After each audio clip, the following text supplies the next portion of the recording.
Eh, magkano yung doon, kuya? Kuya, magkano yung cottage doon? Ano yun, sir? Room po yun, room. O, magkano yun? Sa ticketing mo lang po, sir. Hindi mo may tanong para... Yeah, wait, sagot na, sir. Yung mga diferensya lang, kuya, doon mo lang kami.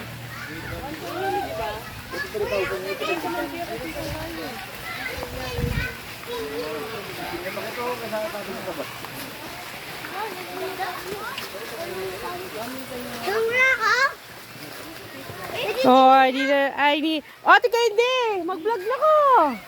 Oh, mag-outingin kayo. Ali, magkain ka mo, mag-video ka mo. Puto na mo i-post. Wah, vlogger ka naman? Ano na? Oh. Alvin, mag-cellphone kayo, Alvin. Ready ka? Huwag ka na mag-invoice niya, mga bulong. Matapid ka. Oh, yung mga galing sa bundok, bumaba. Ito yung pinggalan na yan. Ayun na. Papunta na kayo, sige. Kaya punta ka tayo.